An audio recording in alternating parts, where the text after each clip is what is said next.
Hello. Um, the human species, of course, I mean, this might sound like a silly comment, but we are magnificent, right? I mean, look at what all that we've created.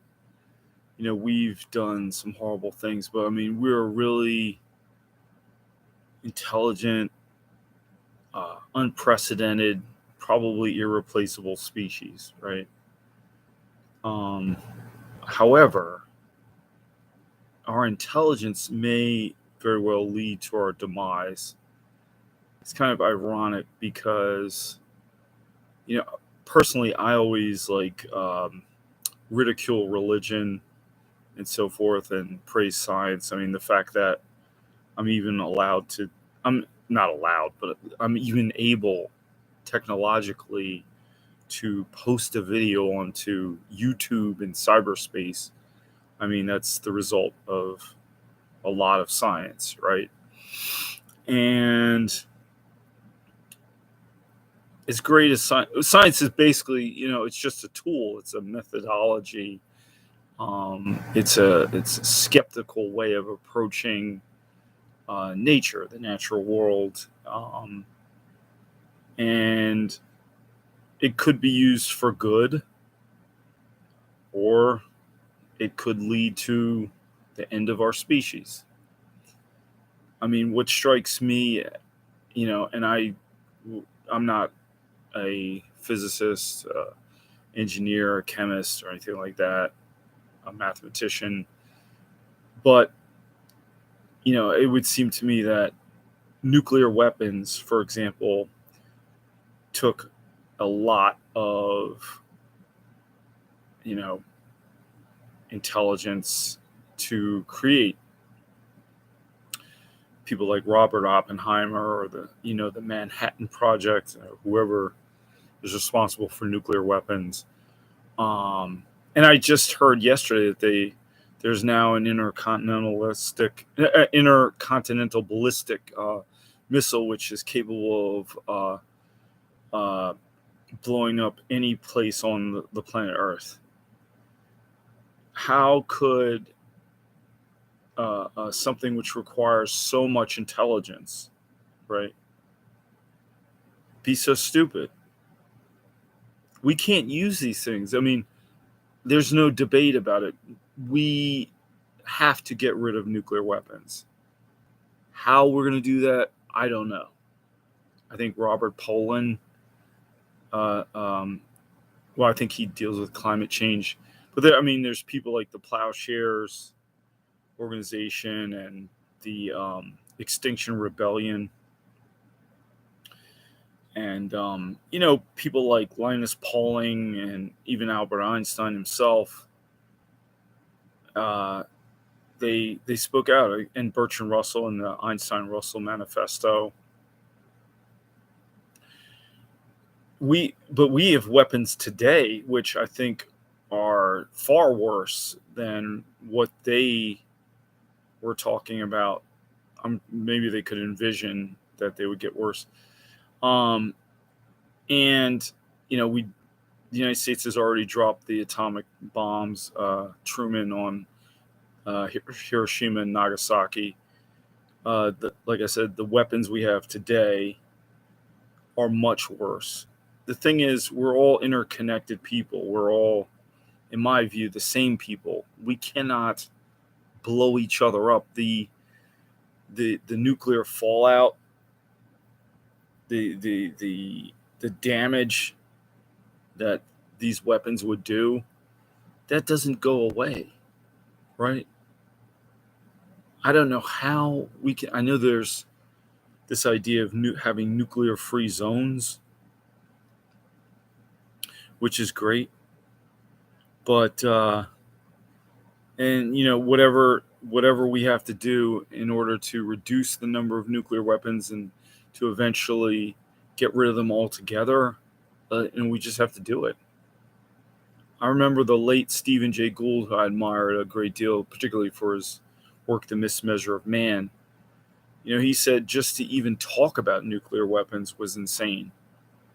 I mean, I'm against war in general. I'm against, even, I mean, I work with children. I'm against like guns and everything, but nuclear weapons are completely insane. I mean, they can't be used. They must be destroyed.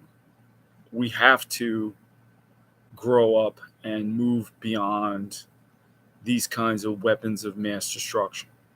Period. End of story. And I think we all know it.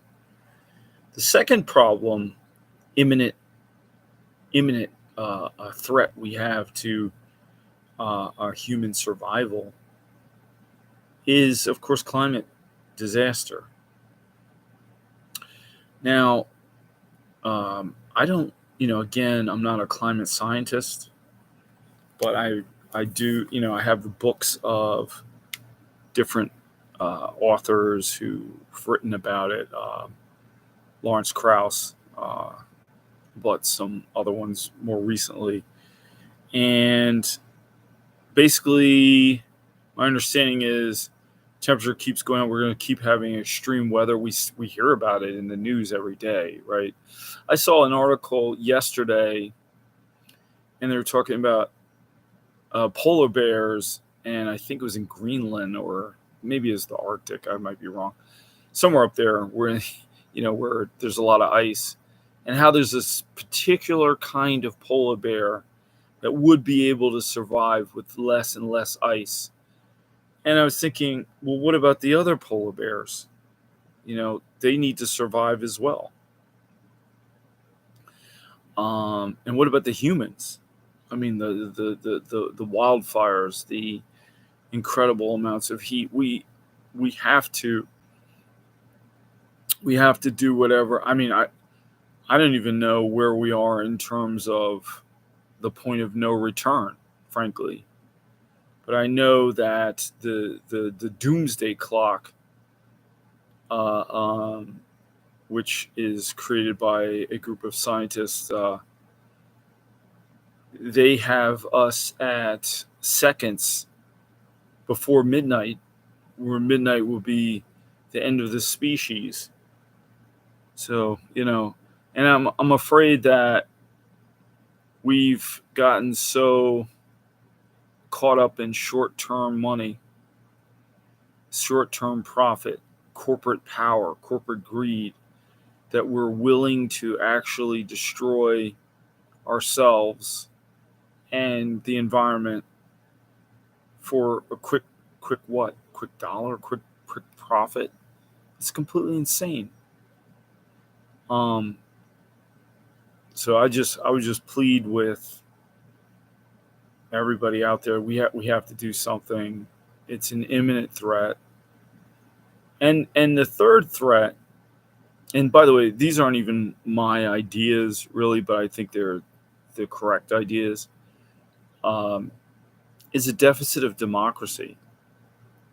The reason why somebody like Joe Manchin and it can represent the fossil fuel industry and corporations own our government, that's why we're facing these dire issues of climate catastrophe and nuclear annihilation, because the military industrial complex, the weapons manufacturers, fossil fuel industry, the big pharma, all these, they own our government. And I don't think if the public would have been able to control the levers of power, I don't think we would destroy ourselves. But it's a few people and who have money interests, profit motive, who are going to take us over a cliff. And we have to prevent that. We can't allow that. Because our species is way too precious. And when we have the language capacity, the intelligence, look at it. We understand the subatomic world, multiple dimensions, the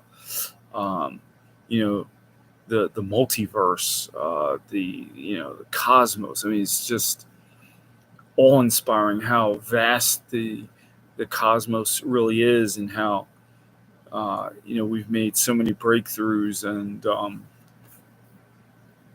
our understanding would be tragedy. I mean, it sounds kind of ridiculous, but to say it should be obviously self-evident, but it would be tragic if our species, which, by the way, most species do go extinct, and we've kind of run our course. There was recently a book written called The Sixth Extinction. Uh, um, there's these mass extinctions. We may be headed towards the sixth extinction. The late Ernest Marr, I believe that's how you pronounce his name, Harvard University, another evolutionary biologist, he questioned whether intelligence was a beneficial thing in evolutionary terms, because it may wind up killing us. And then the bacteria and the beetles will take over. And does anybody want that? I don't want that. I mean, we have to turn this thing around, and immediately. I mean, there's other serious problems I'm very interested in, but these are like the big ones that are going to kill us. And we're a young species. We've been around, what, 100,000 years, a couple 100,000 years. Came out of Africa. We're one people. We're living in this vast cosmos. I don't think we're never going to be replaced. We're unprecedented. We have the language capacity, but these huge brains that we barely even understand. Why would we wipe ourselves out? I mean, the public, the general publics of the world, are going to have to stand up and just say no. We're not going to tolerate this, and I'm going to keep talking about it. I know plenty of other people talk about it, and I'm also going to see if I can't get politically active in Extinction Rebellion and other such organizations like Code Pink and so forth. So we got to do something. And I will talk about this even more. Thank you.